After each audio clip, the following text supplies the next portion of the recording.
Oke, jadi mari kita coba bahas lagi mengenai serialnya dari Rossi Dere. Dan kali ini tuh sendiri mengenai lanjutan pada volume ke-9-nya. Spoiler ya tentu aja, video kali ini tuh sendiri bakalan jadi video spoiler. Jadi jika kalian itu tidak keberatan, yuk mari kita coba lanjutkan. Nah, jadi setelah Masachika dan Alia selesai dengan percakapan mereka mengenai dosa yang Masachika lakukan terhadap Yuki di masa lalu ya, Alia pun lantas mengajak Masachika untuk menuju ke rumah keluarga Suo, di mana Masachika dan Alia pergi dengan menggunakan taksi yang Alia pesan pada saat itu. Nah, di dalam taksi inilah Alia mencoba untuk meyakinkan Masachika lagi nih untuk menghadapi masa lalunya sambil mencuri kesempatan dengan memegang erat tangannya si Masachika. Nah, sebenarnya pada saat Masachika baru saja pergi bersama dengan si Alia, ada orang lain yang melihat keadaan Masachika dan Alia pada malam tersebut. Dan orang tersebut itu adalah Nonoa, yang memberi sinyal kepada pembaca kalau ia sebenarnya juga memiliki ketertarikan dengan si Masachika. Namun saat Nonoa mengintip dari bayang-bayang ya mengenai apa yang dilakukan Alia dan Masachika, Nonoa pun hanya bisa terdiam sambil berkata, "Sepertinya aku terlambat ya." Terlambat apa nih? Terlambat merebut Masachika dari Alia? Menarik nih untuk kedepannya. Ya, sebenarnya skenario mengenai Masachika yang terpuruk lalu Nonoa datang untuk menyemangati Masachika, lalu pergi menjenguk Yuki bersama adalah rencana Nonoa dari awal. Namun sayangnya, Masachika pada saat itu sedang bersama Alia yang kabur dalam permainan werewolf yang sedang kelompok mereka ataupun kelompok Masachika mainkan. Bahkan Nonoa juga sempat berhayal ya kalau rencananya akan berhasil dalam satu dorongan lagi, di mana ia sangat yakin kalau hati Masachika akan terbuka untuknya. Namun ya, mau bagaimana lagi gitu kan, judul serialnya aja tuh Alia Sometime gitu. Tentu aja lengah sedikit Alia ambil tuh Kuze gitu. Nah, intinya di sini Nonoa keduluan sama si Alia buat ungkapin perasaannya, di mana sambil melihat Alia dan Masachika pergi, Nonoa sempat berkata, akhirnya aku bisa merasakan perasaan ini selain kepada Sayaka. Waduh, harusnya Kuze bisa lurusin nih Nonoa dari sifat beloknya. Tapi ya sayang banget musuhnya si Nonoa itu adalah si MC ya. Plot MC itu lebih tebal tuh daripada plot teman masa kecil. Walaupun udah pakai mode rambut blonde panjangnya, masih tetap kalah sama si Alia. Namun ya namanya juga Nonoa gitu kan, cegil yang tidak akan mau kalah begitu aja. Jadi selain merasa cemburu, Nonoa juga mengingat perkataan ibunya dulu kalau cinta itu adalah sebuah perperangan. Jadi semua hal boleh dilakukan. Apakah niat NTR mulai muncul pada dirinya Nonoa? Menarik nih untuk kita tunggu cerita ke depannya. Nah, singkat cerita, saat Nonoa memutuskan untuk mundur lebih dulu nih, Nonoa kembali ke apartemen milik keluarganya Kujo ya, di mana Nonoa bertemu dengan Maria di sana dan Maria pun lantas meminta maaf kepada si Nonoa atas kelakuan Alia yang memutuskan pergi ke rumah Yuki tanpa memberitahu mereka terlebih dahulu.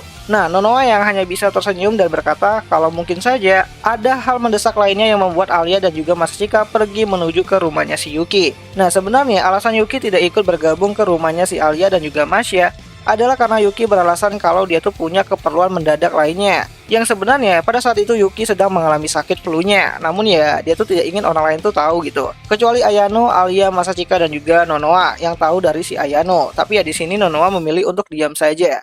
Dimana saat kebingungan itu terjadi, Takeshi berkata kalau ia akan meminta penjelasan dari si Masachika pada kesempatan lainnya. Karena yang penting saat ini tuh mereka tuh bisa berkumpul kembali tanpa ada satu orang pun yang hilang. Dan pesta ulang tahun Alia pun berjalan seperti biasa meskipun tanpa Alia yang ada di sana. Dimana untuk Nonoa sendiri dia kembali lagi merangkul Sayaka seperti biasa. Nah, di sisi lain kita dilihatin lagi ya dengan keadaan dari si Masachika dan juga Alia di dalam mobil taksi. Dimana pada saat itu Alia kembali lagi mencerna mengenai perkataan Masachika mengenai Yuki adalah adik kandungnya. Dimana Alia mengingat kembali mengenai kejadian di ruang kelas pada saat Yuki mengajaknya menuju ke ruangan ekskul seni, dimana pada saat itu Yuki mengatakan kalau ia mencintai Masachika.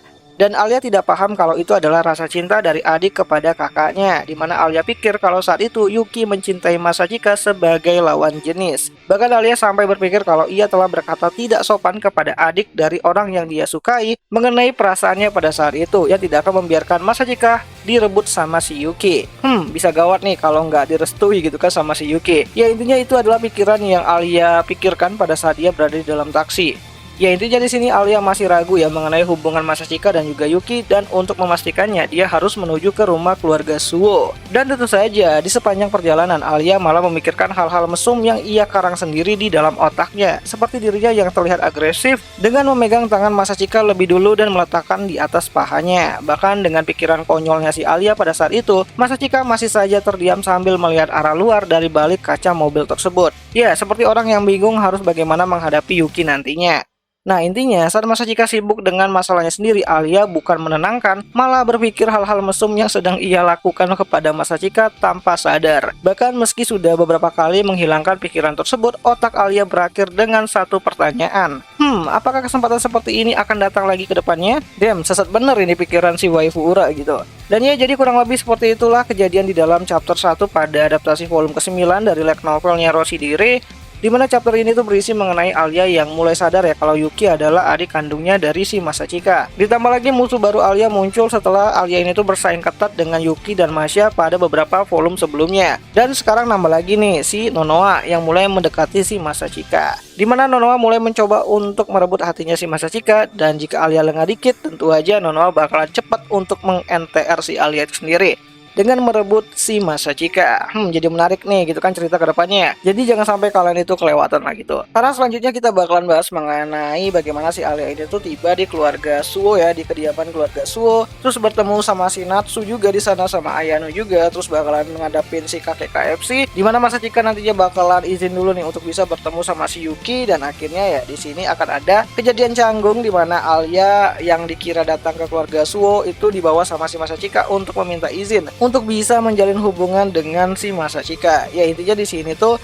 si Alia tuh dituduh lah gitu kan sebagai orang yang mendesak si Masachika untuk Masachika ini tuh meminta izin kepada kakeknya ke keluarga Suo agar bisa merestui hubungannya si Alia. Dan tentu aja itu bakalan bikin si Alia ini tuh panik lah gitu kan, karena kan sebelumnya dia habis yang namanya itu berpikir-pikir aneh-aneh, dan ternyata pas ketemu sama keluarga Suo gitu kan malah dituduh seperti itu. Tapi ya ini bakalan menarik banget karena kita bakalan lihat nanti tatap-tatapan antara si Masachika dan juga si kakek KFC, dan mengenai bagaimana si Masachika bakalan menenangkan si Yuki yang sedang demam dan sangat ingin bertemu dengan si kakaknya tersebut, yaitu Masachika Suo ataupun Masachika Kuze pada saat ini.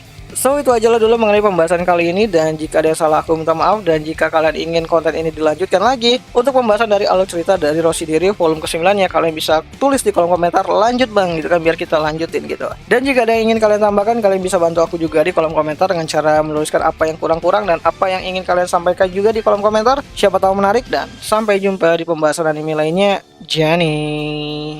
Oh ya, aku lupa, kalau kalian pengen nonton versi animenya, kalian bisa nonton anime dari Rossi Dire ini sendiri ataupun Tokidoki alias ini itu sendiri di aplikasi Beastation selama musim summer 2024 kali ini. Jadi ya kalian nonton di sana aja lah. Setiap hari Rabu ya jam 21.30 waktu Indonesia Barat itu animenya udah rilis di sana.